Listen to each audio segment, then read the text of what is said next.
കാട്ടാന ആക്രമണത്തിൽ ഒരു മരണം എന്നതാണ്. ചിന്നക്കനാൽ ചൂണ്ടലിലാണ് പന്നിയാർ സ്വദേശിയായ ജോസഫ് വേലുച്ചാമിയാണ് മരിച്ചത്. ഏലത്തോട്ടത്തിൽ വെച്ചാണ് കാട്ടാനെ ആക്രമിച്ചത് എന്ന് കരുതുന്നു. ജെയിനസ് രാജു വിവരങ്ങളുമായി. ജെയിൻ, എപ്പോഴാണ് ഈ സംഭവം? അവിടെ വെച്ച് തന്നെ മരണം സംഭവിച്ചോ? എന്താണ് വിവരം? ദിവിഷ, ഏതാണ്ട് ഒരു 15 മിനിറ്റ് മാത്രമേ ആയിട്ടുള്ളൂ ഈ സംഭവം പുറത്തറിഞ്ഞിട്ട്.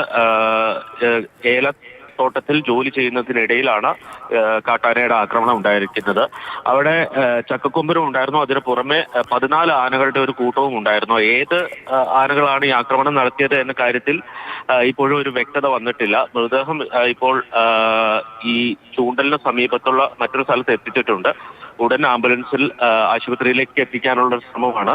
മരണം സംഭവിച്ചു എന്നുള്ളതാണ് നമുക്ക് പ്രാഥമികമായിട്ട് അവിടെ നിന്ന് ലഭ്യമാകുന്ന വിവരം. എന്തായാലും വനംവകുപ്പ് ഉദ്യോഗസ്ഥരൊക്കെ അങ്ങോട്ടേക്ക് എത്തുന്നതേ ഉള്ളൂ.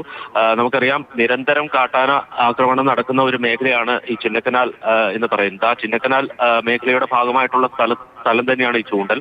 അരിക്കൊമ്പനെയൊക്കെ പിടിച്ചുകൊണ്ട് പോയിട്ടും അവിടെ കാട്ടാന ആക്രമണങ്ങൾ തുടരുകയായിരുന്നു.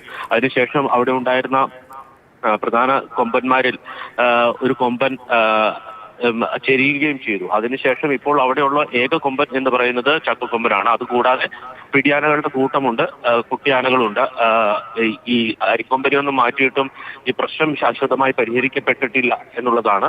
ചിന്നക്കനാലിൽ മാത്രമായിട്ടൊരു RRT സംഘമുണ്ട്. അപ്പോൾ അവരുടെയൊക്കെ പ്രവർത്തനം എത്രത്തോളം ഫലപ്രദമാണ് എന്ന ചോദ്യവും ഈ ഘട്ടത്തിൽ ഉയരുന്നുണ്ട്. എന്തായാലും വളരെ ദാരുണമായിട്ടുള്ളൊരു സംഭവമാണ് ഉണ്ടായിരിക്കുന്നത്. വീണ്ടും കാട്ടാനക്കലിയിൽ ഒരു മനുഷ്യജീവൻ കൂടി പൊലിയുന്നു. ഏലത്തോട്ടത്തിൽ ജോലി ചെയ്തിരുന്ന ജോസഫ് വേലുച്ചാമി എന്ന മനുഷ്യനാണ് കാട്ടാന ആക്രമണത്തിൽ കൊല്ലപ്പെട്ടത്.